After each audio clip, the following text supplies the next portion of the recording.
A Saudi prince, a former American diplomat, former Israeli intelligence officer, and a former Iranian diplomat walk into a room in Washington, D.C., and this is not a joke. To the best of my knowledge, I at least cannot recall any other panel in recent memory in which this type of a dialogue that we will see today and participate in today have taken place. And I want to thank everyone on this panel for agreeing to participate in what I think is a very long overdue conversation at a very critical moment in the region's history, as well as the United States' involvement in the region. We have a fantastic panel for you here. I'm going to go through a quick introduction from the my far left. We have someone who everyone in this city knows very, very well. David Aaron Miller has been an advisor to 6 secretaries of state. He has been at the center of the United States foreign policy in the Middle East for more than 2 decades. He's played a pivotal role in many of the key initiatives and efforts for peace in the region as well. He is now also a vice president at the Woodrow Wilson Center. To his immediate right, you have Yossi Alpher, who is a former advisor, special advisor to Israeli Prime Minister Ehud Barak, who has served in various academic capacities as well. He has been extremely busy on what is called the peace circuit, a thriving business trying to create peace between Israel and Palestine. And for those of you who are very perceptive in the audience, you may also notice that Yossi Alpher was playing himself in the movie Bruno, if you recall. Trita will never let me forget this. I'm not entirely clear why that is not included in your biography. I certainly would have included it. Just Google me.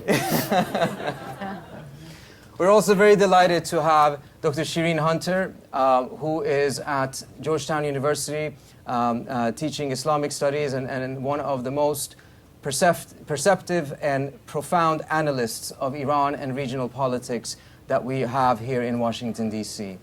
She is someone that I have personally learned a lot from. I would not have been able to finish my PhD had it not been for the work that she had done before, as well as for the very generous time that she gave me in permitting me to interview her to learn from her knowledge. And then, of course, to my immediate left, we are so absolutely delighted to make sure that we have His Excellency, Prince Turki bin Faisal Al Saud, with us here today. You have all of the biographies in your folders, but I just wanted to say that it is a true honor for us to have His Excellency here with us today. He has played a pivotal role in the foreign policy of Saudi Arabia for several decades, having served as well as not only the ambassador of Saudi Arabia to the United States, but also as the general director of Saudi Arabia's main foreign intelligence service. This is, His Excellency told me, the first opportunity that he has had to address an Iranian-American audience. It is also, as a result, the first opportunity an Iranian-American audience has to be able to listen and learn and hear from His Excellency. And as a result, before we start the panel conversation, we are going to have the opportunity to listen to His Excellency give an address to our audience here today, and followed by that, we will have a much overdue conversation. I'm sure there is going to be a lot of sparks and a lot of disagreements, perhaps, but it's all going to be in the best respective mode that we possibly can engage in, because this is a unique moment and this is also a very proud moment for NIAC. So, Your Excellency, without any further ado, we're delighted to have you here. Thank you very much. Thank you. Thank you. You can use the podium if you want to. Whatever, okay. It's a great privilege to address you. I start by saying Assalamu alaikum and Happy Eid. This is the day of the Eid of the feast after the pilgrimage. And those of you who have knives, you can go out and sacrifice some sheep and give them to the poor. That's right.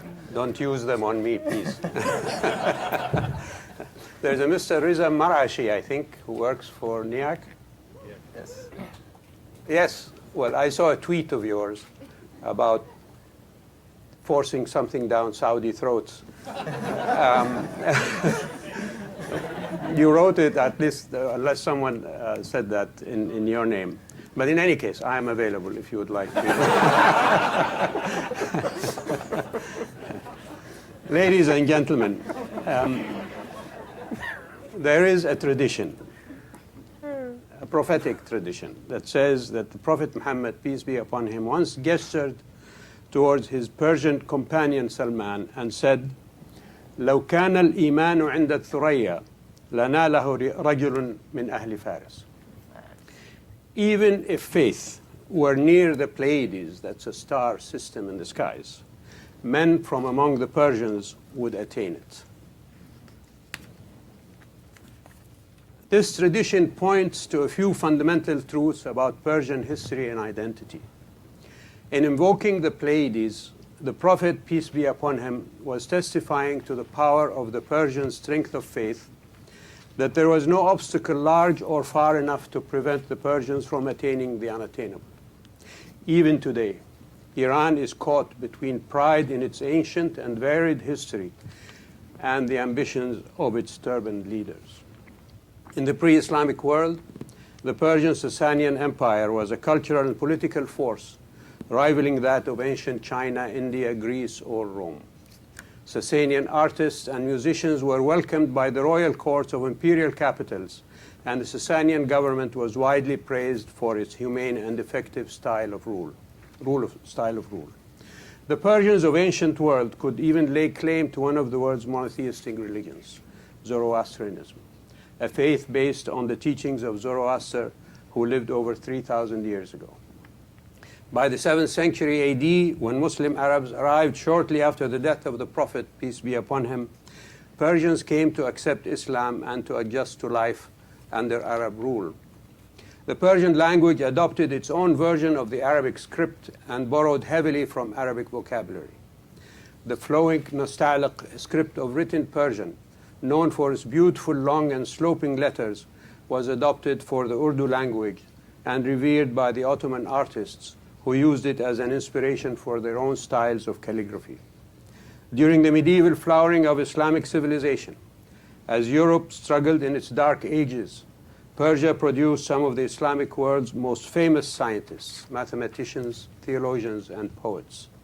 Al-Ghazali, the theologian, scholar, and mystic, often referred to as one of the most important Muslims after the Prophet Muhammad, was from a city near Mashhad in present-day Iran.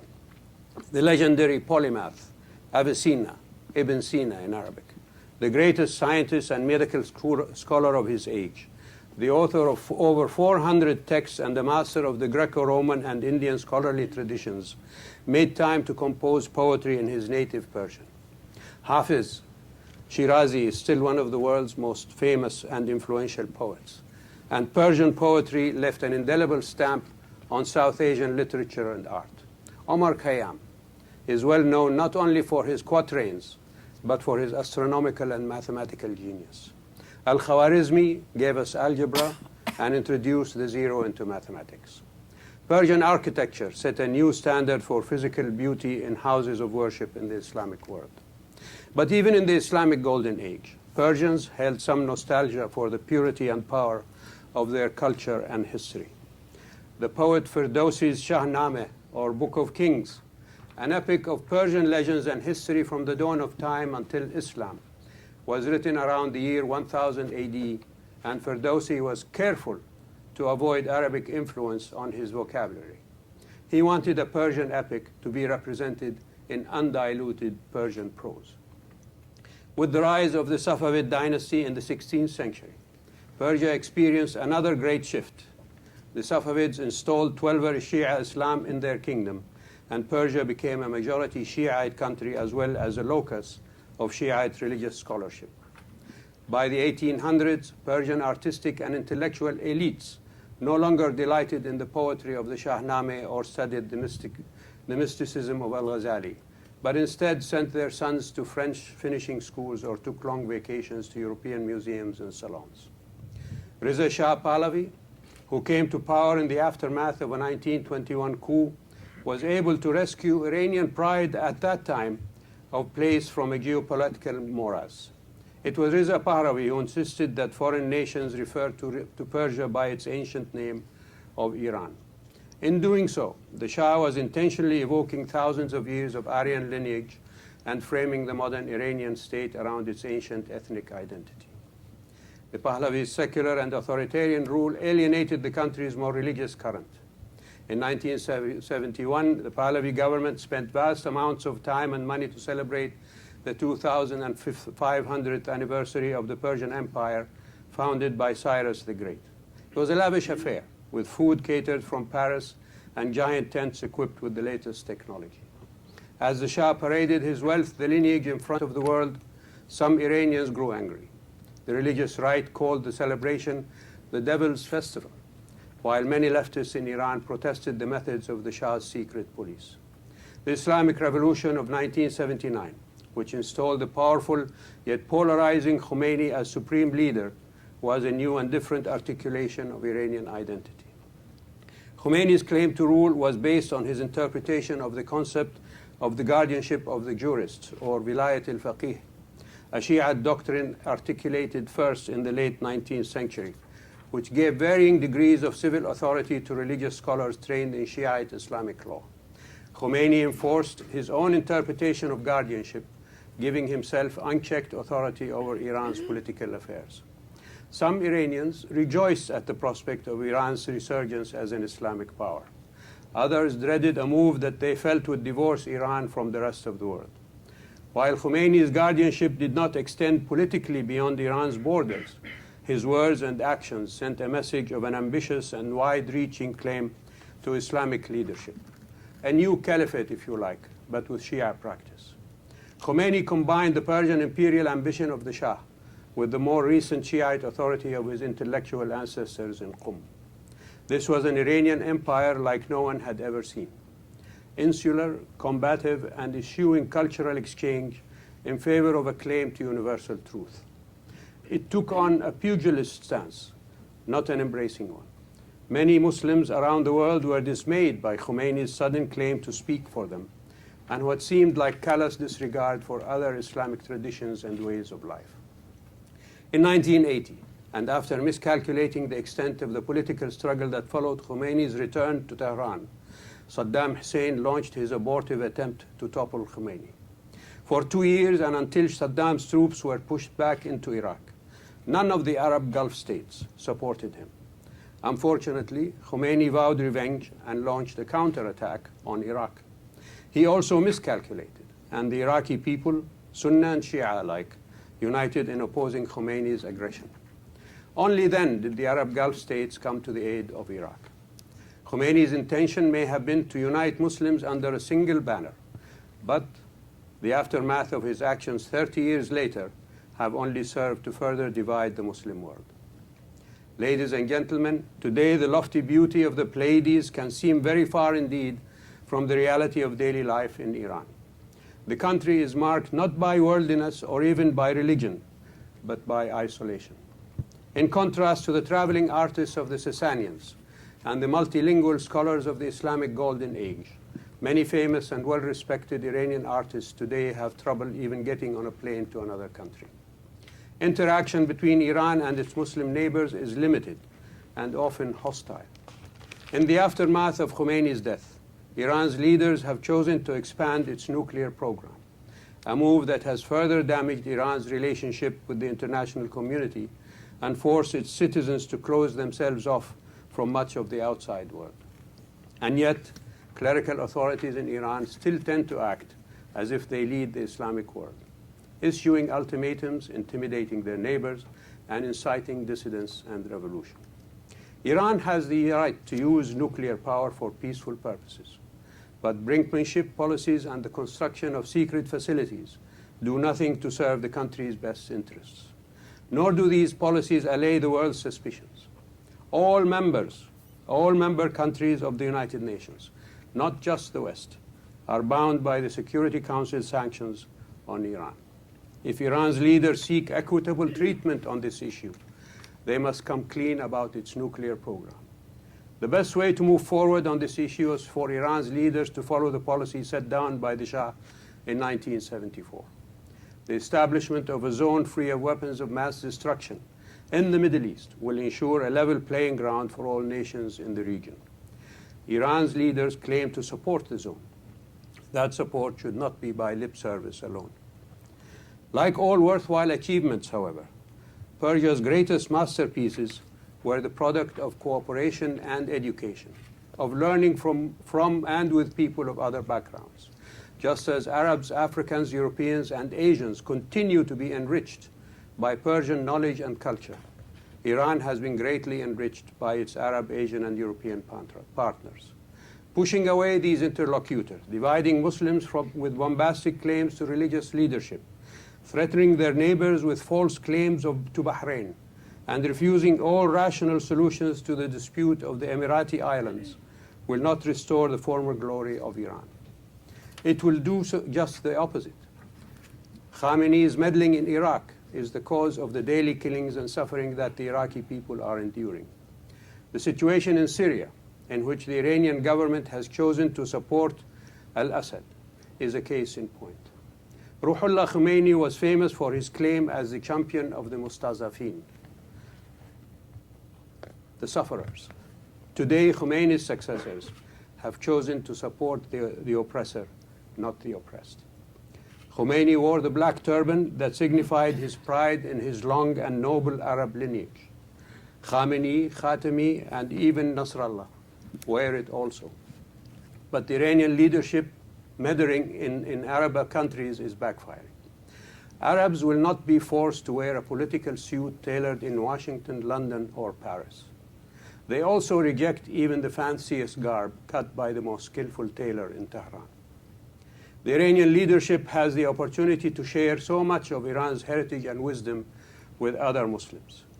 The election of Hassan Rouhani, who does not claim Arab lineage, may be an opportunity for Iran to trim its sails and steer a new course in the turbulent waters of the Middle East. Or it may not. After all, Rafsanjani and Khatami came to office with progressive ambitions only to be stymied by Khamenei. The 2009 election upheaval was a sign that things are not as usual, nor is the tranquility of the 2013 election. Rouhani will have to deliver before others take him seriously. King Abdullah welcomed Rouhani's election and wished him well. The king also invited the new president to perform Hajj this year, which unfortunately he has declined to accept. Saudi Arabia favors engagement with Iran, and President Obama's overture to Rouhani will hopefully lead to Iran's return to the international community as a contributor to peace and stability. Rouhani's sensible discourse is in distinct contrast to Ahmadinejad's bluster and bombast. With the world community opening its arms to embrace Rouhani, his major obstacle lies in the forces of darkness in Qum and Tehran. He has to shed Khomeini's internationalist legacy and, like his own discourse, adopt sensible policies.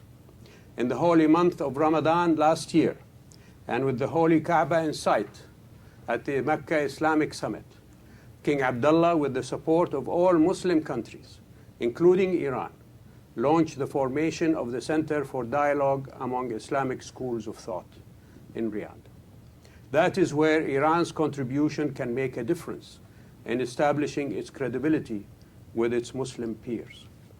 In conclusion, the Islamic conversation is richer with the Iranian voice in it. But theirs cannot be the only voice we hear. Thank you very much.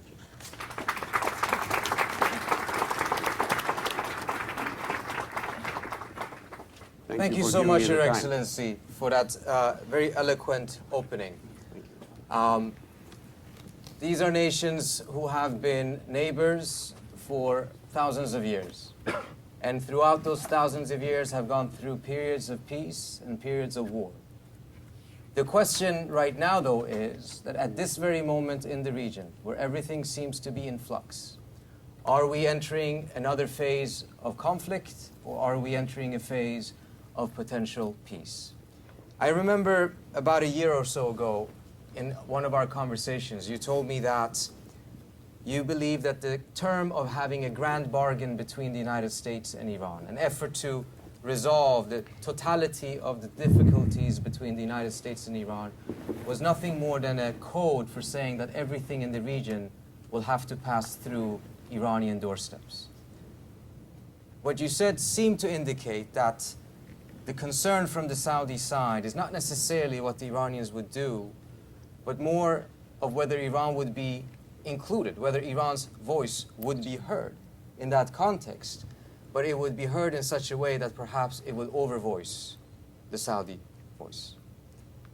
My question is, what are the concerns from the Saudi side? Because I think we have passed the point in which there is a debate as to whether Israel and whether Saudi Arabia would favor a breakthrough in the negotiations according to the parameters that most likely are the parameters in Geneva, but rather view that as a scenario that would create a new situation that is detrimental compared to the status quo. Is that the case? And if so, why is that?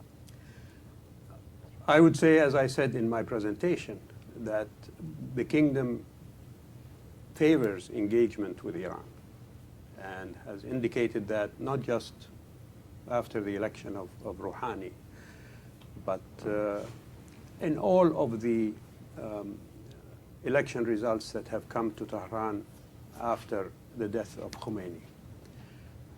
Rafsanjani began the reconciliation with the kingdom with King Abdullah when he was crown prince back in the early 90s. And Khatami followed suit on that. And there were exchange visits from officials in both countries. And when Ahmadinejad came to the presidency, he was hosted by King Abdullah at that time at the summit in Mecca in 2005, I believe it was, and also attended the pilgrimage. So engagement with Iran is not something that we would consider to be threatening or inimical to the interests of Saudi Arabia. On the contrary, the more there is engagement, the better. But as well, as I said in my presentation, under Khomeini particularly, Iran portrayed itself and actually attempted to achieve a hegemony or a dominance, if you like, of the Islamic world through the concept of export of the revolution and establishment of Hezbollahs, not just in Lebanon. Those of you who followed Iran's history under Khomeini will remember that there was a Hezbollah of the Hijaz, for example, meaning the Hijaz in Saudi Arabia. There was a Hezbollah in Iraq. There was a Hezbollah in Turkey, etc., etc., Hezbollah in Bahrain. And it was that adventurism, I think, and overreaching that put people on their toes and kept them from engaging too openly with Iran. However, as we go forward, and I think this is where King Abdullah has been very actively pursuing this concept of engagement with Iran. Not only did he send Rouhani a congratulatory message on his election, but invited him to attend the pilgrimage to engage in talks. And last year, before Ahmadinejad gave up his post, the king hosted, as I said in my presentation, a summit in Mecca to establish a forum for dialogue between the Shia and the Sunnah and the subdivisions thereof within the Islamic world. If anything, to me, that shows that Saudi Arabia is willing and able to engage with Iran on an equal basis, rather than to be reluctant or to be wary of such engagement. One of the things about the West's treatment on this issue, particularly the P5+1 on Iran's nuclear policies, I think that has been not only a failure, because as we see, it hasn't accomplished much, not yet anyway, but also because it has been kept as a West versus Iran idea, it lost appeal and credibility with the world community. I think if that engagement had been 5+2 with Iran, it would have had more sense. And the other inclusion to that 5+1 to make it 5+2 should have been the Gulf Cooperation Council, made up of the Arab Gulf states in the format of the negotiations. But alas, the permanent 5 members and Germany continue to insist that this is something that concerns them only. Whereas, la samahallah, God forbid, if there is any conflict arising out of this, we are going to be the first victims of that conflict. So sitting at the table and negotiating should be inclusive of the countries in the area. And it should include not just the Gulf, I think, but also Iraq, perhaps, and other countries in the area. Perhaps Israel. Well, Israel, if they accept the Arab peace plan, they can have anything they want. So what I hear you saying, Your Excellency, is that dialogue between Saudi Arabia and Iran, Saudi Arabia has supported, so does Iran. The real question is the dialogue between the United States and Iran. And there, the Saudi position, if I understand you correctly, is that Saudi has been excluded, which is very similar to the Iranian position in which they feel that they have been excluded from almost every other conversation in the region. Can I, since I hear for probably I have the most historical memory, which shows that I am old and I'm getting old. But first of all, let me say that how delighted I am that once more I am with His Highness Prince Turki. He really is not just the perfect example of a scholar prince. That really is. And I say this, I think we have actually been in conference at least for 20 years now together. May I just intersect yes, please. here and ask for a wider door, because my head is going to be so big coming out of it. No, but you are also very modest. No, you are also very modest. That's why everybody respects and loves you. Having said that, I really do feel that I have to speak for Iran. Because while there certainly is an Arab narrative about Iran, and I do respect that, and I'm not saying that it doesn't have kernels of truth in it. And secondly, one thing I want to say that I'm not going to support the policy of Khomeini.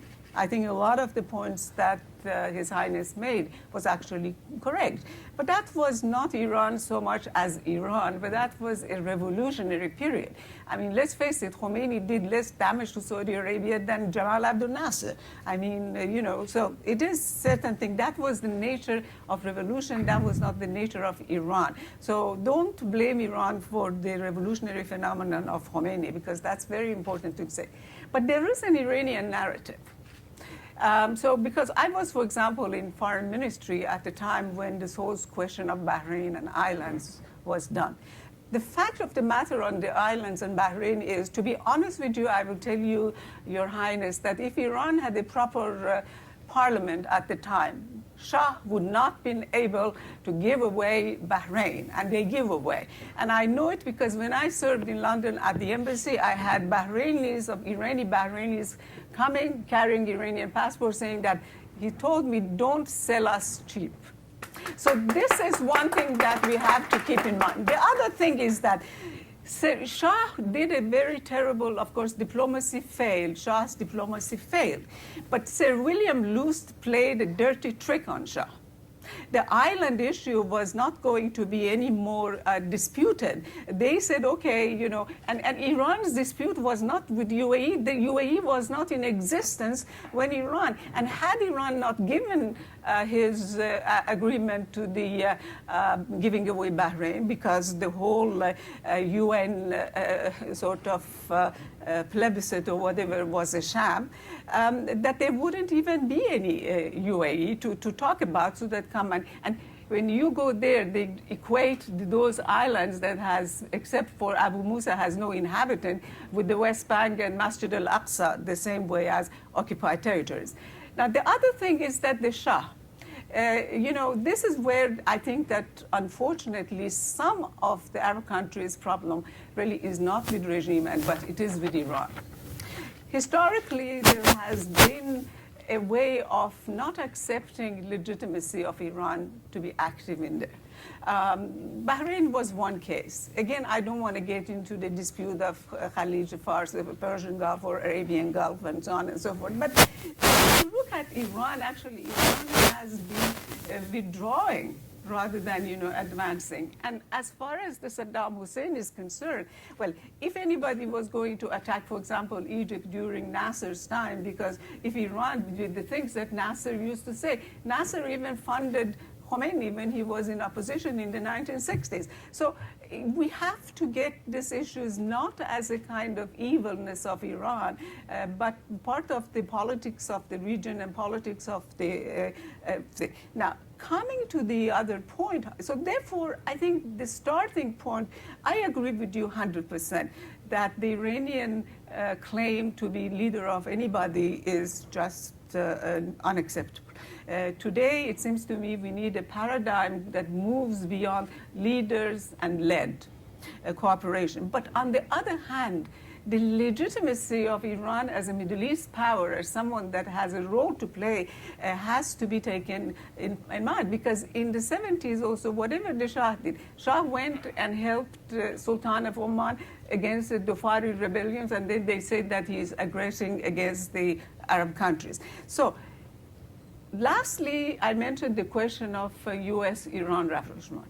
I believe, unless there are some other agendas that I don't know of, US-Iran rapprochement will benefit the cause of peace and stability.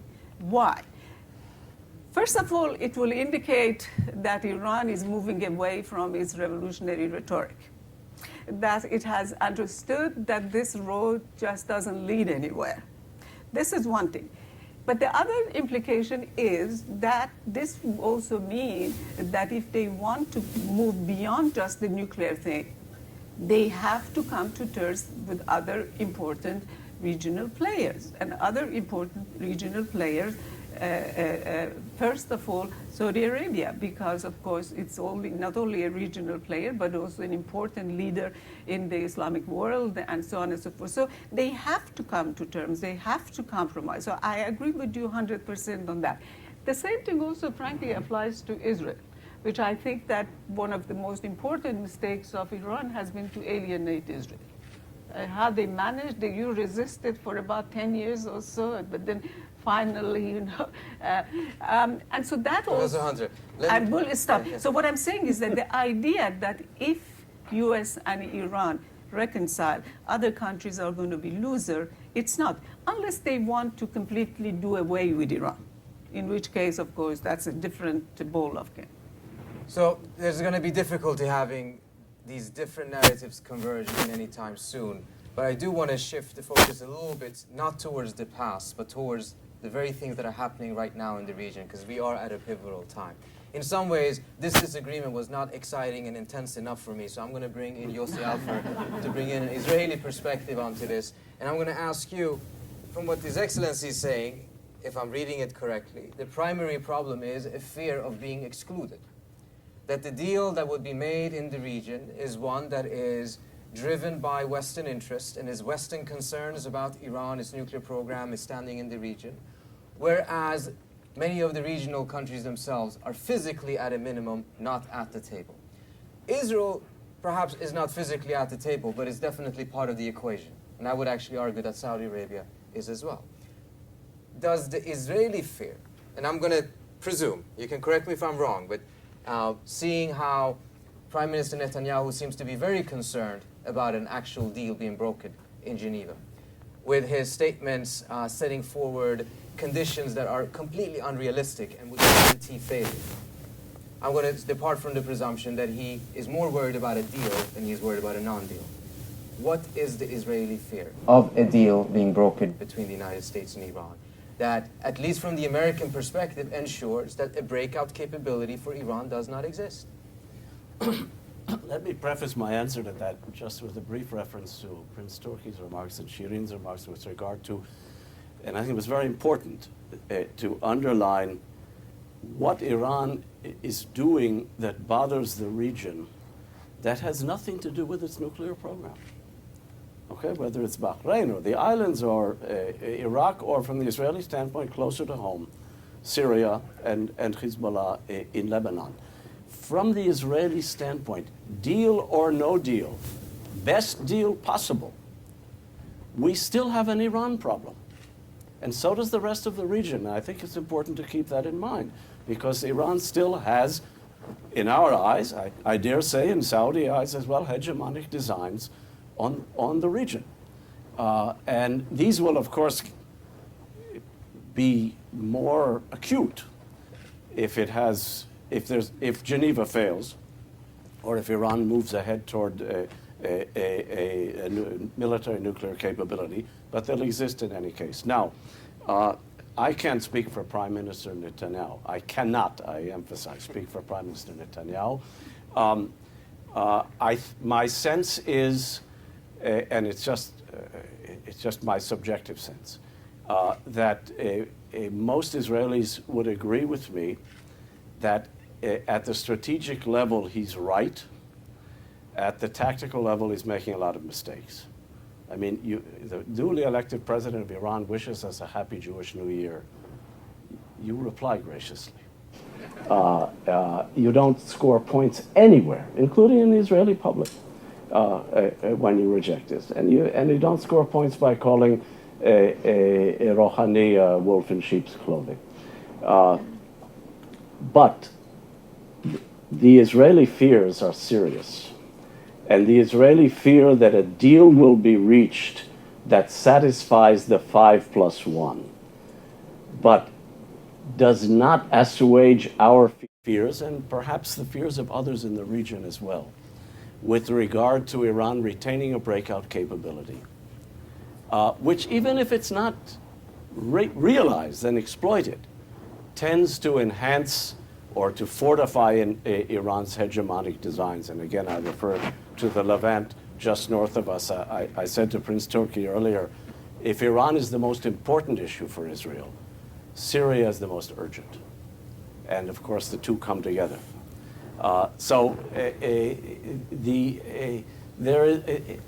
whatever is, if something is agreed in Geneva, whatever it is, I dare say that Netanyahu will have no choice but to acquiesce. He can rumble on about how unfair this is, but the rumblings are there to make it as difficult as possible. And again, at the strategic level, understandably, because our concerns, we're not represented at Geneva.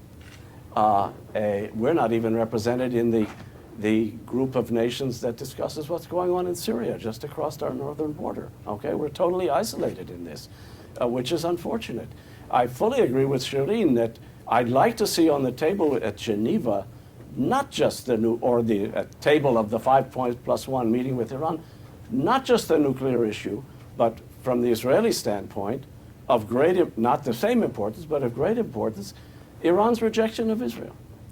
Because were Iran to adopt a different attitude toward Israel, the problem in Israeli eyes would be far less acute, and there would be fewer rumblings and fewer pressures. But at the end of the day, if there's an agreement at Geneva, Netanyahu is going to do his best to get the toughest terms possible. If some sort of agreement comes out of it, I think at the level of regional realpolitik, he'll have little alternative but to acquiesce. I think the Israeli security establishment will tell him to acquiesce. And we've heard only recently there are people in his own government who are much more positively attuned to the prospects of doing a deal with Rouhani than Netanyahu himself. Let me add one other point, and that is a point which draws on President Obama's UN speech, in which he placed the Iranian issue together with the Palestinian issue as the two Middle East issues that the U.S. is going to focus on. Whatever happens in Geneva is going to affect the course of negotiations with the Palestinians as well. And to the extent that an agreement is reached, which is in effect imposed on Israel, that is understood by Netanyahu to be and by perhaps many in the Israeli security establishment as well, to be highly detrimental to Israeli security interests, my assessment would be that it will harden the position of the Netanyahu government with regard to negotiations with the Palestinians. Obama didn't make a specific linkage, but the very fact that he juxtaposed the two issues indicates a linkage, and certainly in Netanyahu's eyes, there could be a linkage. If I could just quick comment before I bring in Aaron on this. I think it's quite understandable that from the Israeli perspective, there's a fear that if the nuclear issue is resolved, but it doesn't address the many other aspects of Iranian foreign policy that Israel or Saudi or others have a problem with. But it also seems to presume that if the nuclear issue is resolved, these other issues will remain unaddressed. On what basis? But on what, no, but when you say the nuclear issue is resolved, all right, this is an abstract term. And what may seem to the 5.1 to be a fair resolution, it could very likely, in Netanyahu's eyes, not be a genuine resolution. And I dare say, perhaps in the eyes of others in the region, to the extent that it leaves Iran even as a Japan-style nuclear power, the turn of a screwdriver away. This will surely reinforce Iran's drive for influence in the region in areas that are of great concern to all of us. I'm going to get back to you in a second. I just want to make sure we bring in Aaron into this conversation as well. This was just related to what was said right now. Yeah, we'll get back to that in a second. No I have to say, as an opening, Aaron, you see the situation. Two of the U.S.'s strongest allies seem to be very concerned with the policy of the United States is pursuing. The conflicts run deep, they're historic, they're long-term. Why does the U.S. even want to be involved in all of this? Well, first of all, let me make a few things clear with respect to my own views here. I don't think we're talking about transformation. We're talking about transaction. And there's a big difference. And I think our expectations need to be very real and sober. I don't suffer from the prejudice of low expectations. But I've watched over the last several years, and what I've seen is a region in turmoil in which you're most likely to produce outcomes rather than solutions. There'll be more uncertainty than certainty, more absence of clarity than clarity in the three major issues that face the United States. One, how to deal with Iran's putative determination to acquire a nuclear weapons capacity. Second, what to do about the problem of the much too promised land. And finally, how to deal with the turbulence in an Arab Spring that has seriously drifted off the highway. Not to suggest that somehow process of gender equality, transparency, accountability, real democratization is an easy process. It took the United States 150 years to reconcile the promise contained in the Declaration of Independence with the reality that slavery was validated in our own Constitution, not by name, but by direct implication. 150 years.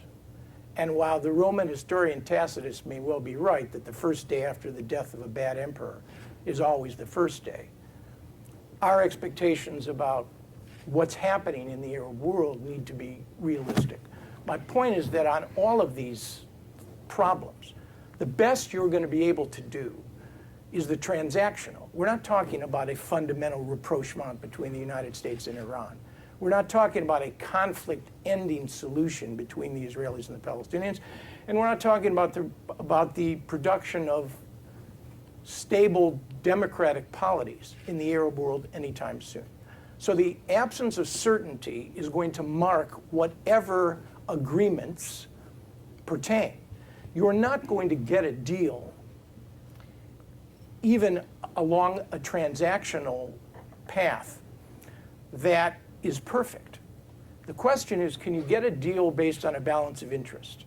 Because negotiations are no different, frankly, than good marriages or good business propositions. They're based on a fundamental balance of interest. That's the question.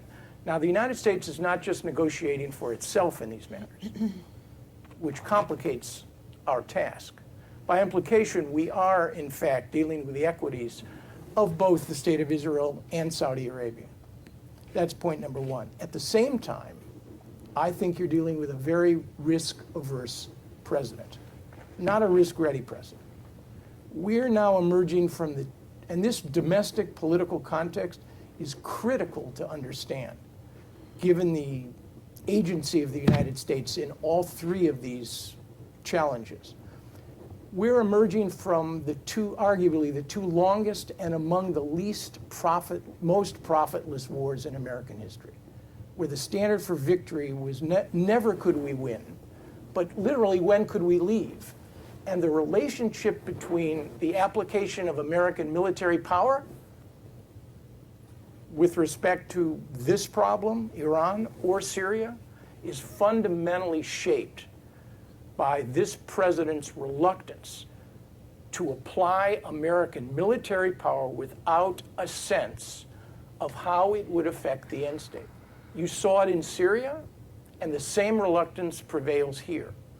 So the default position is not war in the mind of Barack Obama. The default position is, can in fact you cut a deal, and a deal that protects both Israeli equities and Saudi equities. I do not believe, final point, that this president can or will leave, with respect to this diplomacy, an angry, aggrieved, uncertain, and risk-inclined prime minister of Israel on the issue of Iran. I think he cannot do it, and I think he will not do it. So that adds, it seems to me, another layer of complexity to the negotiations in Geneva. But there is no overlap between the Prime Minister's public position and what the expectations of a potentially successful deal. Yeah, but this is a negotiation, Trita. I mean, every negotiation has a rhythm and an ebb and a flow. And all parties to a negotiation are likely to advance public arguments. And remember, this is not Nixon in China. The reality is, which is why it isn't going to be transformative. It's too public, it's too noisy, it's too transparent. You want a serious deal, one that actually might reflect real equities and deal with the end state? You don't do it in the P5+1. You do it in a way and through a channel. And Prince Turki may not approve because it's less transparent, frankly, than the one that exists now with the P5+1. But you do it in a way that allows real confidence and trust to be created between negotiators. That requires an alteration of behavior, but it also requires the right, to use a word out of diplomacy, it requires the right kind of modality. And the P5+1 is probably not the best arrangement for a real end state agreement between the US and Iran on the nuclear issue. Yes, I have really been very, you will forgive me, but I am not known for pulling my punches. So, and I think that since Iran is very lonely in this gathering, I have to say, no,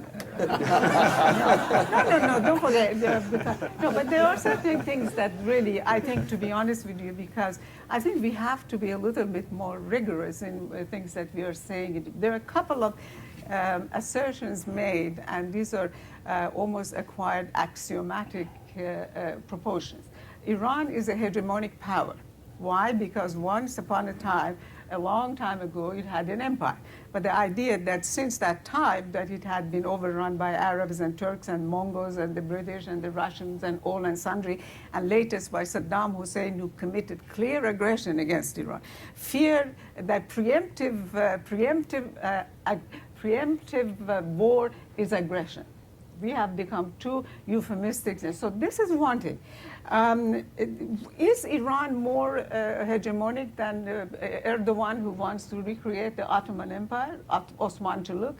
No, I'm just trying to raise these issues. So what, or is that doesn't Israel has ideas of influence, maybe not territorial thing, but of course it does. So first of all, we have to be very careful that when we define and identify states as Iran as hegemony, as somebody said, DNA of Iranians is deception. Now we have to say hegemony is in the DNA of Iranians. So this is one thing that I really think we need to all nations and countries vie for influence. this has been something that has been going on since time immemorial. Somehow, since Khomeini thing and the way everything acquired, this has acquired a kind of a new dimension, and part of it has to do, frankly, with systemic changes. The fact is that when Iran was approaching so-called its Thermidor period, the Soviet Union collapsed. And the equation of things changed. And it opened up certain things. First of all was the enemy vacuum. Iran has become the bogeyman. That is a fact of life. If you want to justify anything, selling arms or doing this or whatever, every time you have to do, you come and flag the Iran card. Iran is the bogeyman. So this is one thing. Nobody comes and says that if Iran wants to be hegemonic, how it's going to expand this hegemony? A couple of, barefooted Shiites in South Lebanon or a couple in Yemen or whatever are not going to be the thing that hegemonies are made of. It doesn't have the economic clout to do that. It cannot control the oil markets or gas markets or whatever. It doesn't have the military equipment to do that. So we have to be realistic. We have been talking in a world of fantasy. Iran is hegemonic. Iran is going to do this. But how? The one IR 101 is that you have to match intentions and capabilities. Hence, that we should try to prevent Iran from acquiring nuclear weapons. I agree with that. I wholeheartedly say that. But how you are going to do that? The other thing is that if the Israelis had not changed their strategy in 1992 with the dual containment and so on and so forth, by now Iran's position on Israel would have changed. Several times, everybody has refused to take yes for an answer from Iranians. The first person who said that whatever the Palestinians agree to, Iran also will accept it, was Rafsanjani. Now we are all missing Rafsanjani, but when Rafsanjani came and asked Americans to go to Iran, I will finish it. To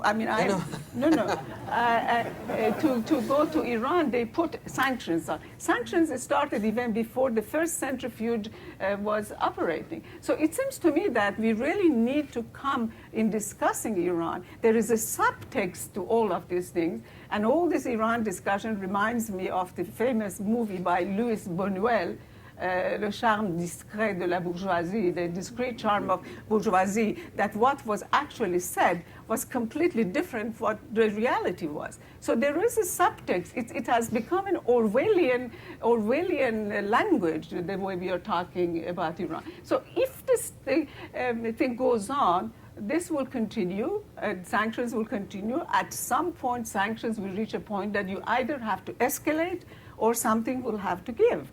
And I don't believe that Iran would give up. I mean, if anything, there are some people in Iran that will do a Samson. They will bring the temple down. And so if they are going to go, others will go. Look at Syria.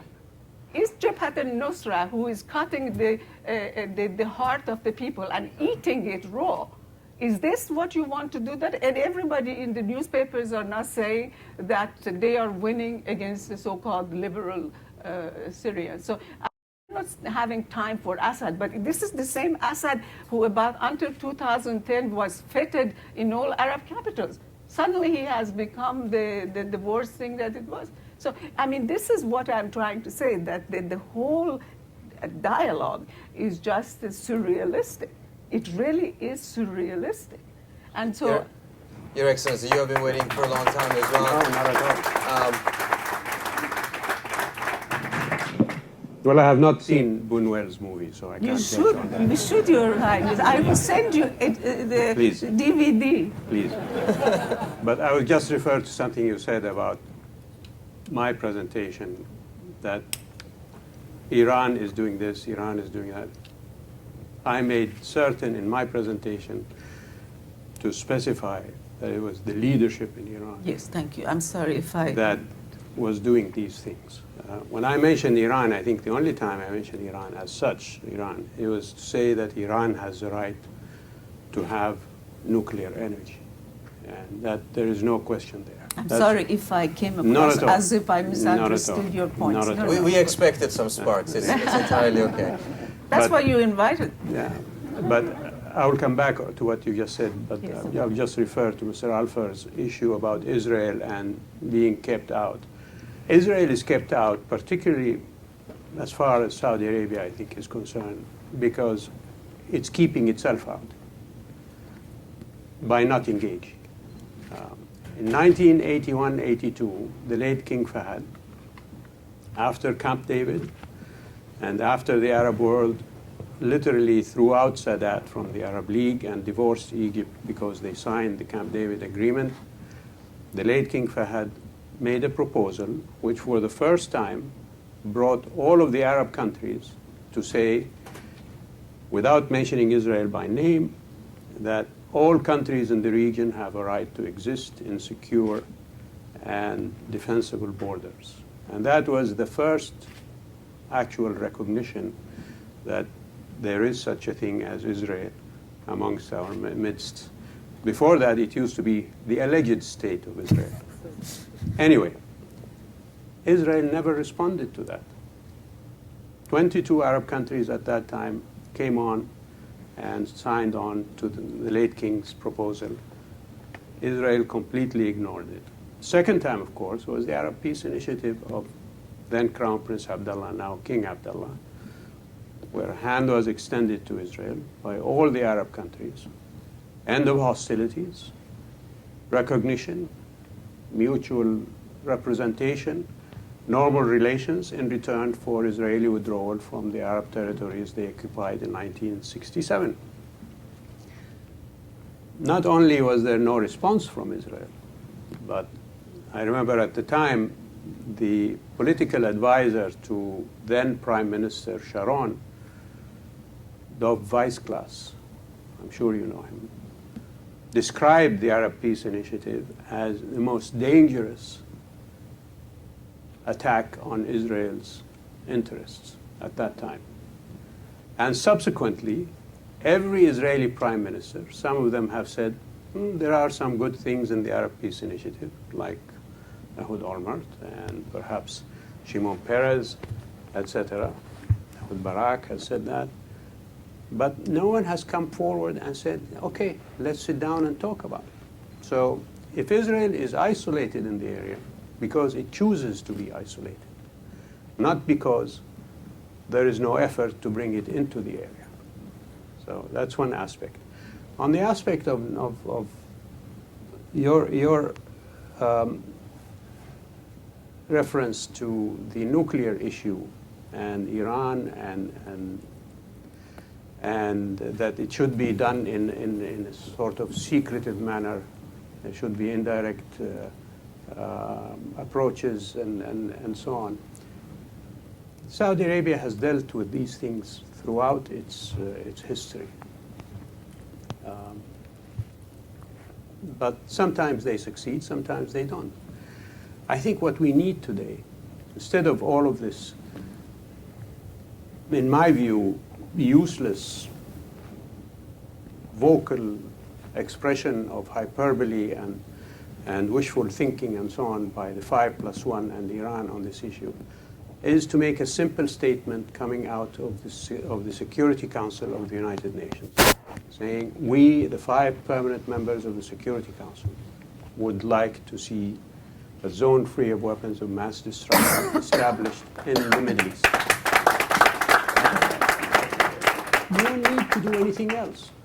And in addition to that, they would say, we, the 5 permanent members, will guarantee a nuclear security umbrella for the countries that join the zone, and military sanctions against any country that seems to be developing a weapon of mass destruction. But it has to be the 5 permanent members. And with that, Israel's concerns about being annihilated and its existence being threatened and so on, has a 5-power guarantee of a nuclear security umbrella. Iran's, if it has ambitions, and I think it does, under the present leadership, even Rouhani has those ambitions, to develop nuclear weapons, will see that if they do that, there will be a sanction against them that goes to the level of military sanction. And just do it that way. let us then, the people in the area, find out how we can fit in to this statement of policy or statement of intent by the 5 permanent members. Then we'll reach out to Iran and Israel and so on and get together and talk about the Arab Peace Initiative, the Gulf Islands, Iraq, Iranian interference or lack thereof, Syrian civil war, etc. But just make it plain to everybody that this is where the 5 permanent members stand. And I think that will go a long way to prevent any miscalculation. Particularly what worries me now is that because of Mr. Obama's recent actions or lack of on Syria, that Mr. Netanyahu will decide to take things in his own hands and launch a preemptive strike against Iran, which I think would be catastrophic for the area and completely within the purview of a personality like Mr. Netanyahu. So just be there and do the right thing. We don't ask you to create miracles or anything like that. And I'm sorry the French and the British and the Russians and the Chinese are not here because they would get the same treatment as I don't know whether that was for a second there, it looked as if Israel and Saudi Arabia was on the same page. Now we know everyone disagrees with everyone. Yossi, your comment. No, first of all, I agree with His Highness with regard to the Arab Peace Initiative. I think we made a mistake in not accepting it. Not too late, you can accept it now. Look, it's actually easier today because Okay. you can't ask us to make peace with Syria. You can't ask us to make peace with Lebanon. It's only the Palestinians. And it would be very interesting to see what the Arab quid pro quo would be if that were to happen. So I tend to agree with you that we, with 1 or 2 reservations, we should have simply accepted it and put the ball in the Arab court. Okay, let's talk. We have some genuine fears. We're a paranoid people, I fully recognize, but we also have some genuine fears. Paranoia is inclusive. It's not just exclusive to Israelis. We have a pedigree. First of all, Aaron mentioned a risk-averse president, and here I come back to something you just said. You can make lots of arguments why the U.S. ended up with a good deal with regard to Syria and its chemical weapons, and why American military action in Syria would have been counterproductive or at least not productive. But one point has to be remembered, and that is the way the administration's policy is seen in the region. You drew a red line, you didn't do anything about it. You're drawing red lines elsewhere. Are you going to do something about it then? But Netanyahu has, I don't know how many red lines on Iran, and he hasn't done anything about that. That's my fear, that he's going to do it now. No, on the contrary, he won't do something that the Israeli security establishment Of course not. does not approve. He can't. He can't. We have our checks and balances, and that's why I said, if there's a deal, he can't do anything. If there's no deal, and if President Obama is still seen as a risk-averse president who won't follow through on his red line with regard to military action against Iran, then the Israeli security establishment might look at it differently. Now, a nuclear-free zone, I'm intrigued by your idea of a 5-power proclamation on this. The Israeli policy has been, since Yitzhak Shamir was foreign minister, in the late 70s, early 80s. It has been when we have peace with all countries in the region. And it's a logical policy, an understandable one. And I dare say we would, even if there were such a Security Council resolution, we would stick with it. And I look forward to the day when indeed that happens, and we're called on this issue. Finally, Shireen, barefoot Shiites, South Lebanon. I know. Come on. Come on. We are looking But at... they are. Look, in Iraq, most of But the Bashir, people just let that him are say his comment dying are the first. Shiites. In Pakistan, they are killing Shiites. It has become the biggest sport of the Taliban to kill the Shiites, and nobody is talking. The greatest current genocide is happening against the Shiites. I mean, this is another thing. There is two narrative of Islam. And to call the Shias constantly madhur ad-dam, meaning that you can't kill them, and that they are kafir, and that they are this and that, this is not going to work. I mean, this is what I'm saying. There are two different narratives in Islam. Nobody is trying to understand that. The Taliban killed 8,000 Hazaras in Bamiyan. This is, I'm not talking about Amnesty International. Shireen, I'm not getting into the issue of the persecution of Shiites by Sunnis But it is an important thing anyone because, else. I mean, if you're It's saying... important to you. What's important to Well, us exactly. is that Iran has built up a viable threat on our northern border with its presence in Syria and its presence in South Lebanon, which is part of the equation even when you look at the nuclear issues and at other instances of an Iran seeking hegemony. You can't divorce all of these issues. From the Israeli standpoint, look, we haven't fought a major war in 30 years. No Arab country threatens us. No Arab country threatens us. One country threatens us with total destruction. And your friend Rafsanjani is the one who called us a one-bomb country. He didn't mean we have one bomb. He meant it takes one bomb to get rid of us. That's Rafsanjani in a moderate. Other things that he said. You got that the fireworks he now. didn't take it. He didn't take it. And Well, Rouhani is genuinely moderate. I accept it, and we should treat him as such. But there are people in the power structure in Iran who continue to preach our destruction. Yossi, and if I you think- don't take this into account, you won't understand what Well, makes us tick and Yossi, how we think. can I intervene here? And I want to get Aaron into this as well. I think it's quite understandable. There is so much more than just a nuclear program that many countries in the region are concerned about. And at the end of the day, I agree with Shireen that it's not that much about the regime, it's about the constellation of power, and there is a shifting structure in the region right now. Sometimes when one listens to Israeli and Arab officials, and there is a concern, on the one hand, that there would be a deal in which they're kept out of, one gets the impression that the world that you're longing for is the one that existed before 2001, when the trajectory of power throughout the region started to shift in various directions. One being because of the invasion of Iraq and Afghanistan, Iran became a more rising power in the region. And there seems to be a desire to have a reversal to get back to that state. But that order cannot be recreated. It cannot be recreated to the benefit of Israel or to the benefit of Saudi Arabia, because the United States is no longer in that position.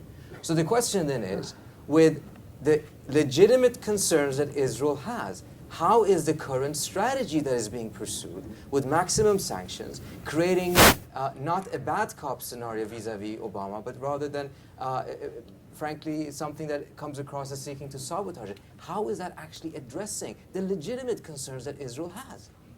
Well, I would argue that these sanctions, Netanyahu can take some responsibility for having demanded the sanctions, that the sanctions helped bring Rouhani to power, and they have had an effect on Iranian policy. You also didn't know that there's now, genes again, in I don't Iran. speak for Netanyahu, and I don't accept their tactical Or approach. rock and roll music. But in his view, sanctions worked, and you don't drop them until you have a concrete positive result that can justify it. I mean, you're prejudging a reality that none of us right now understand. I mean, there's a degree of radio silence that is pervading these set of negotiations that is akin to the radio silence that pervades the Israeli-Palestinian track. Now, either that's a reflection of the fact that there's nothing to protect, or alternatively, it's a reflection of the fact that there is some substance. So your question, I'm not sure I understand the point of departure of your question. You're dealing now with, you're on the cusp of what could be a significant change in the U.S.-Iranian relations. You have witnessed a degree of contacts in Washington between an Iranian president, an Iranian foreign minister, and an American president, an American secretary of state. We are now literally in real time in the middle of a negotiation in Geneva, which seems to me to at least be headed It's not headed in the wrong direction, presumably. It's in play. So however dysfunctional you may believe our policy has been, and by implications, Israel's, the fact is something is at work here. And before we prejudge it and assume that it's going to continue to be as flawed and as dysfunctional as you suggest, let's see how the next several days and several weeks play out. My only cri de coeur here is to keep our expectations in a reasonable place, because I can only speak for, as an American, the gap that exists between our rhetoric in this administration and our capacity to deliver has fundamentally consumed what remains of our credibility in the region, precisely because we wrongly believe that this region is on the cusp of a transformation. It's not on the cusp of a transformation. It has got more moving parts that cannot be managed. So many square parts that can't be shoved into round holes, that the notion of transformation on any of the three issues I've identified is probably remote. Think transaction, think limited arrangements without prejudging the possibility of sound end states. And I have defended the president's policies on Syria from the beginning. Shame on you. In large part as an American, in large part because, well, why do I even have to identify Exhibit A, which is the extent of America's own broken house? Today, you all sit in a city that is on the cusp of a meltdown with respect to what should have been a very simple act of politics, both keeping the U.S. government open and avoiding a default. So in large part, our house is broken. And you may have your own equities in Syria, you may have your own equities in Syria, but our priorities, and it's not as if we cannot have a foreign policy and repair our own broken house, but the last thing we need is another profitless military enterprise in which we assume that the application of our military power is going to make the political end state better. It's Clausewitz. War is, in fact, the extension of politics by other means, and that means war is an instrument to achieve a political end, whether it's Syria or whether it's Iran. And all I'm suggesting is that we think very carefully before we act about how that application of military power shapes and affects those political ends. That's critically important. May I just refer to your statement about Saudi Arabia and Israel looking to turn back history by talking about 5+1, etc. You give me an alternative. And what I proposed for the issue of the nuclear issue is an alternative. And I think it's a viable alternative that can be applied immediately without having to go through all of the rigmarole of rhetoric and verbal diarrhea that we seem to be going through on this issue. So if there is an alternative and a workable one, I think, I know I can speak for Saudi Arabia, not officially because I'm not an official of Saudi Arabia, but knowing Saudi Arabia's policy, we're open to any alternatives that can bring three things. One, removing the nuclear threat from the area, inclusive. Nothing about until there is a peace treaty between the Arabs and Israel. Nothing should be impeded like that, or Iran's cusp of on the verge of having it the Japanese solution or whatever. Just remove it, and you can do that by what I proposed earlier. The other thing that I would like to see, and I think Saudi Arabia would like to see, is an end to the killing. An end to the killing in Syria, an end to the killing everywhere. You, Ms. Hunter, mentioned Shia being killed. Well, there are equally Sunnis being I killed. know, but more overwhelmingly, when they say it's just excuse closing me. it. Fine, I agree. Whoever is killing more is not the solution. The solution is we sit together and discuss these issues and get over them, and not make religion as Clausewitz making war an instrument of politics. Now it's religion that is made an instrument of politics. So we have to remove that from the equation. And what King Abdullah proposed, setting up of the inter-sect dialogue at the last summit conference in Mecca, is the way to do that. And we should all engage in that. The other thing I think I would love to see is an end to the Palestinian conflict. For God's sake, why are we taking so long? We all know what the answer is. It's a territorial compromise. Nothing more than that. There's more. Well, Sadly, there's more. you see, he complicates things. If you want an explanation, you have to recognize there's more.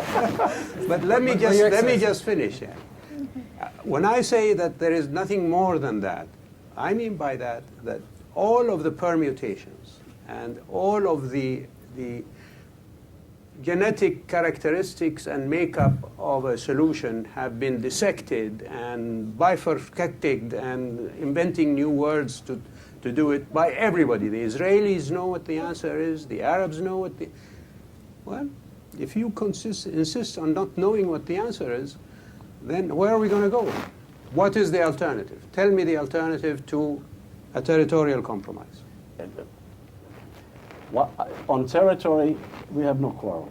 I accept the Arab Peace Initiative Fund. And I don't know. You're witnesses. But on the rest, Aaron may contradict what I believe. My analysis of 20 years of a peace process, it's been 20 years, and of two attempts at the summit to negotiate a deal, Camp David in 2000, in July 2000, and Olmert Abu Mazen in 2008. My analysis is that we remained far apart on two key issues, which will thwart any attempt to end the entire conflict and reach an end of conflict, end of claims agreement. Not land, not territory. That's where we should be moving ahead. But on the issue of the right of return, and on the issue of who owns the Temple Mount Haram al-Sharif, we never came close to an agreement. We have never come close to an agreement. And if we don't recognize that these narrative issues that go back 3,000 years or to 1948 are much more difficult to deal with than the issues created in 67, which are borders, a capital, a Palestinian state, if we don't recognize that, we're not going to make progress. So if you say that the border issue is clear, I agree with you where we have to end up. But that we need the parties and the United States as the facilitator to come and say, okay, solve this one first and get on with life as two states with some disagreements between you. But get on with life. You've got plenty of states in the Middle East have disagreements over a lot of issues. You attended all of the talks. I did not. So obviously you come with more authority on this issue. But I heard from Americans and from Palestinians that at the Taba talks, the issue of right of return was agreed upon, that a certain number of Palestinians would go back. That's return, not right of return. Well, if you want to solve the question, 10,000 refugees, 100,000, let me just finish. We can do that. Because I heard this from Palestinians, that I don't remember the exact number, but that there would be accepted as a return to Israel proper, and the others will be compensated and settled wherever they want to settle. Now, the other issue of the Haram al-Sharif, also I heard from Palestinians, that when the talks ended by the election first here of Mr. Bush, who simply discarded everything that went before him, and Mr. Sharon, I think it was, who was elected at that time, equally discarding all the Taba prerogatives, that only 100 meters separated both sides along the Western Wall. Now, I was not there. Hey, I Can preface I that. just add a point here, because You were involved in well, that. I was at July in 2000, which was the last serious effort with full delegations in the presence of an American president. The Omer Abbas stuff and Taba lacked an American role, and I don't say this because of our great negotiating skills, but there's a certain normative value of running a negotiation in front of the most consequential power on earth still, in terms of validating what took place there and what didn't. But this point that Yossi raises is critically important to understand, because the notion that everybody knows what the outcome is going to be, frankly, in my judgment, trivializes the degree of difficulty on the two issues that Yossi has identified. The identity issues. Jerusalem is a territorial issue and an identity issue, but these are identity issues, and let me be very clear. The gaps separating Israelis and Palestinians on these two issues are very, very large. Yeah, if I could. That doesn't mean that what John Kerry is orchestrating now cannot produce an agreement. I suspect the odds actually may favor an agreement within the next 9 months. But it won't be a conflict-ending agreement, and this is the key distinction. Maybe we shouldn't make the perfect the enemy of the good, either on this one or on the Iranian nuclear issue. We always hear about Iranian meddling in every conference setting I've been to. When the Israelis and the Arabs get into the Israeli-Palestinian issue, the Iranians tune out. They start playing Angry Birds, whatever. They just tune out. So I'm going to bring it back to what we were talking about earlier on. Your Excellency, you mentioned that the Saudi position is that there should be a dialogue, it should be included, and that you have an alternative with the WMD free zone. Let me ask and challenge you a little bit on this. Because on the one hand, when Saudi Arabia is talking about a WMD free zone, it's actually talking about an enrichment free zone. Because Saudi Arabia's position is not to accept enrichment in Iran, and as a result, it is essentially, on that point, identical to the Israeli position. Furthermore, on Geneva, and correct me if I'm wrong here, Saudi Arabia's position has been not to include Iran into the Geneva conversations about ending the killings in Syria that are absolutely horrible, and both sides have too much blood on their hand. But the final point is to address the identity issue that also exists between Iran and the Arab countries.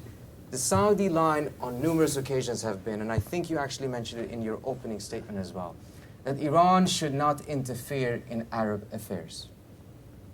And I think if the statement had been Iran should not interfere in the affairs of its neighbors, it would be a wholly legitimate statement. But when it said Arab affairs, it essentially means that by virtue of not being Arab, Iran is not entitled to have the same interests that Saudi Arabia can have in Lebanon, a country that Iran has 500 plus years of relations with. But perhaps, I don't know, Algeria, who is an Arab state, I have no idea how strong their relations or deep they are with Lebanon, would have a legitimacy by virtue of being Arab. If we divide the region according to those ethnic lines, then we're doing exactly the opposite of what happened in Europe that has enabled Europe to have 60 years of unprecedented peace. I don't know, perhaps it's not intended that way, but I think to Iranian ears, it essentially means you're not legitimate because you're Persian. Let me start by saying, That's what it is. let me start by saying that today in Lebanon, it's not just Lebanese Hezbollah, but it also includes Iranians within the composition of Hezbollah, sent by the revolutionary command in Iran. In Syria, there are Iranian military personnel, not just advising the Syrian government, but also in some cases participating in the killing of Syrians. And that is why Saudi Arabia does not want Iran to participate in Geneva. It's a party to the conflict. But isn't Saudi Arabia? No. Saudi Arabia has not sent a single soldier to any of these scenes of conflict. Thanks to Bahrain. You know what those tanks do to Bahrain? They kill the Shia. No.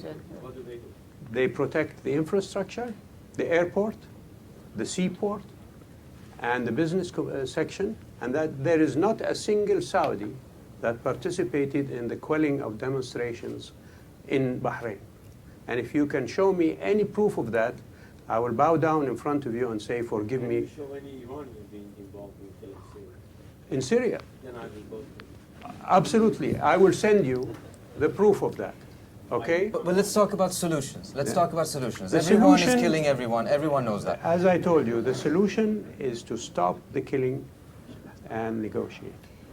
And this is what Saudi Arabia is saying. If Iran is a party on the ground, then isn't it those elements that have to be at the table? Because if the people who are not involved are negotiating, how is that going to change the outcome that we all say we agree on? I will There has tell to be you, an end to I the will tell you, killings. if you allow that as a principle, that someone can go to another country and engage in a conflict in that country, and by that have the right to claim, or claim a right to sitting at the table for negotiating over the peace in that country, then who's going to stop it from happening anywhere else? Principle that That gets will established open, is one of resolving the that will conflict. open the door for myriad of conflicts Turks are everywhere. there. They're at the Where? table.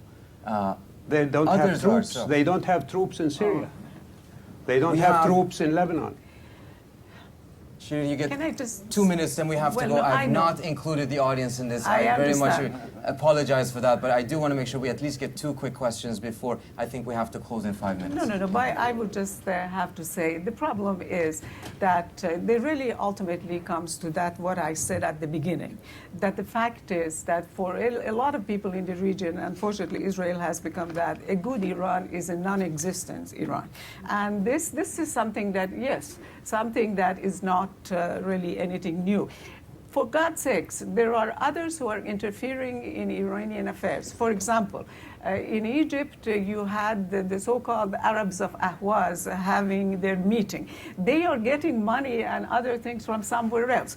In Baluchistan, Abdul Malik Rigi and so on came to Iran from Abu Dhabi. So, I mean, let's not, that's what I was trying to say, that the whole discussion about Iran is just almost like a surrealistic.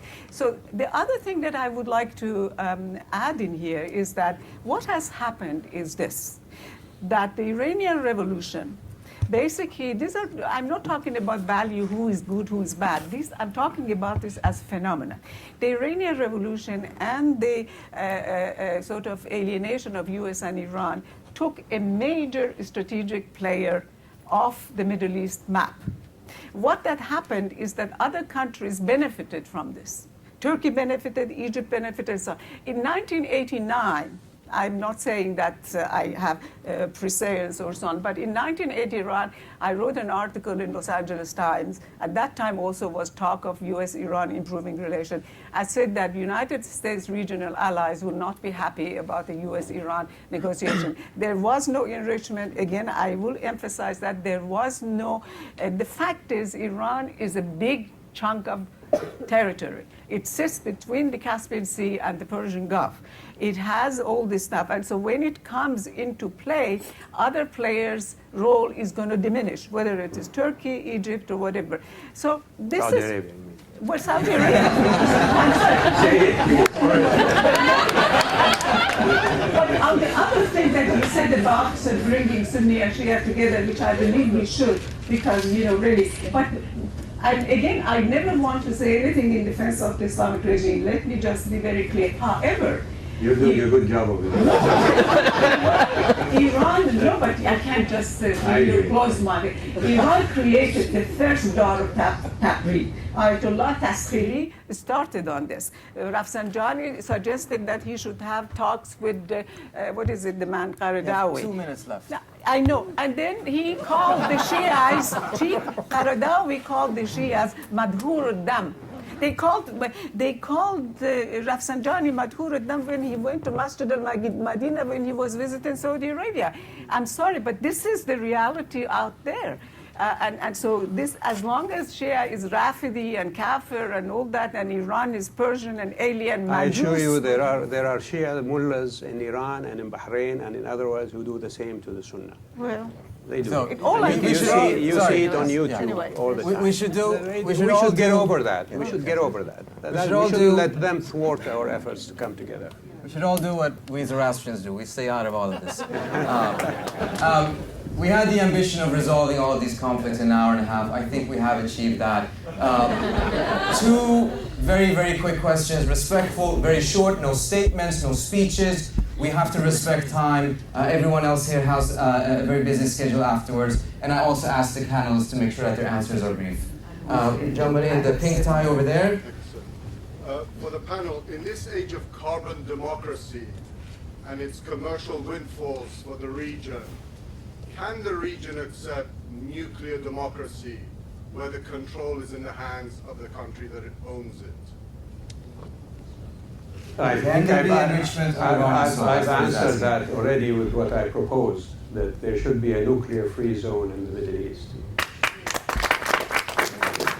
I have to do a certain... He asked the panel, the others haven't made it. Short brief, and I want to get everyone a chance to give a final statement. Thank you very much for the lovely presentation. His Excellency mentioned the WMD free zone in the region. Does that include Israel? And what would that do to the whole negotiation about that issue? Would they come to the table, and would they disavow what they have? Thank you. Absolutely, Israel is an essential part. They have nuclear weapons, for God's sake. So, and to keep them out is ridiculous.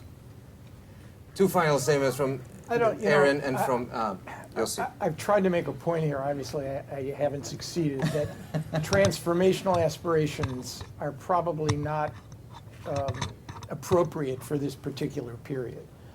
And I think our objectives, including on a nuclear weapons-free zone, need to be kept very, very realistic.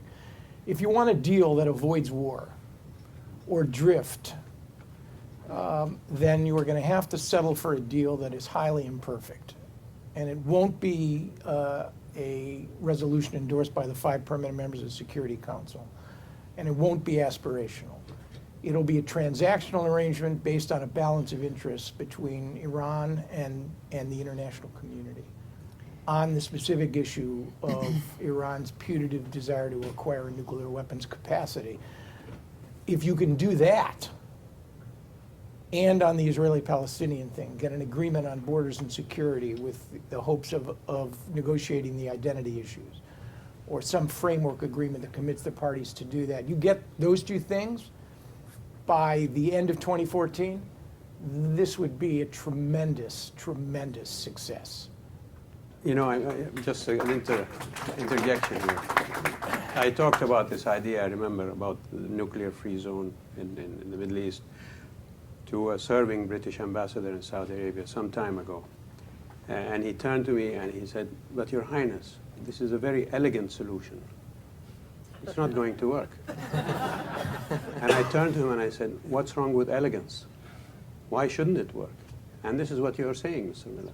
Right. That you can't have a perfect solution for everything. Right. This region hates big ideas. The last 3 big ideas that came out of this region My proposition is, Judaism, on the Christianity, contrary, and it will Islam. make an It hates big ideas imposed from the outside in particular. Well, And this one, if we work on this one now, with due respect, Mr. we are Miller, not going to get anything. with due respect, it's not just that I think you're wrong, but I think you're massively wrong. I'm wrong. I'm wrong inelegantly, right? But you know, the issue here is those negotiations that you're talking about, between the incomplete negotiations, whether it is Iran's nuclear issue or the Arab-Israeli peace, under the umbrella of a statement like that, the incentive is that they will not be incomplete, that they will reach finality, because you have the 5 permanent members up there pushing, where, unfortunately, what we miss in the Middle East today is the big bear pushing us. In Camp David, between Sadat and Israel, it was Mr. Carter and his team who kept pushing. We don't have that anymore. Your president has abdicated the role of the bear. Yeah, but just keep in mind that you refer to one Camp David success and I refer to one Camp David failure, but never lose sight of, May I say never the lose second sight one? of one basic reality. You do not have in the region today what you need, which are transformative leaders who are masters of their political houses, not prisoners of their constituencies. This is exactly the point that I'm raising. In fact, you could look at 192 nations sitting in the UN today and probably not identify one transformative leader. One transformative leader. The Begins and Sadats are gone. The Rabins and Husseins are gone. You have politicians, but you don't have risk-ready politicians, for whatever the reason. And until you do, until you have the kinds of leaders on our side as well, with our risk-averse president, the best you're going to be able to do on the two issues we're talking about are transactional arrangements. Forget the transformations. You want the transformations, you'll get nothing. And that would be the true tragedy here. The unfortunate thing is that in this issue, Mr. Miller, you're a defeatist. I am a you don't want us to- sober analyst of what is, Your Majesty. Yossi, all rights of reply have been exhausted. Okay. Yossi, last word. Fate has given me the last word, and it will be pessimistic. Another defeatist. When your nuclear conference of the Middle East convenes, okay, who's going to come to the table from Damascus? Who's going to come from Tripoli in Libya? Who's going to come from Sana'a?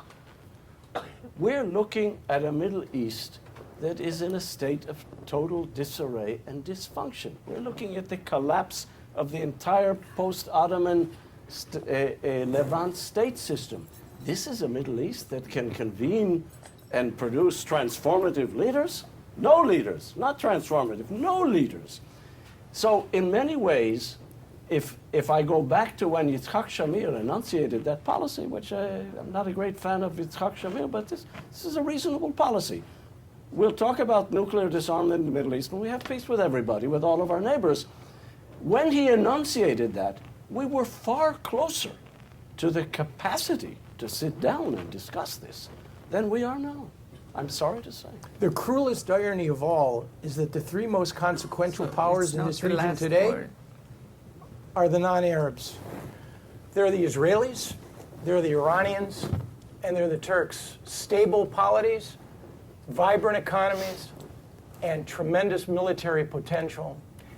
And probably with the exception of Saudi Arabia, that represents real continuity in a Arab Sea of dysfunction, these are the core powers in the region today. And that fact may well be the new reality around which we're going to have to build at least part of the future.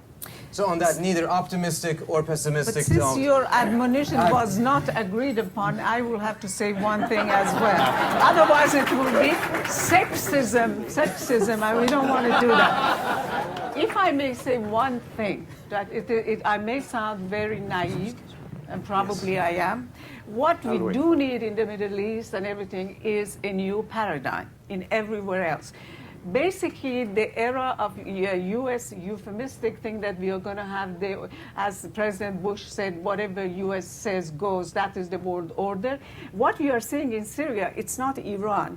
What we are seeing in Syria is Russia that sees that Syria is a bridge too far. We had, U.S. contributed to this Middle East mess that you are talking about.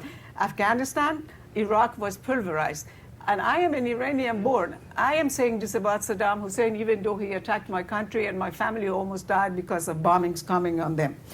That we pulverized Iraq, and of course we have this happen.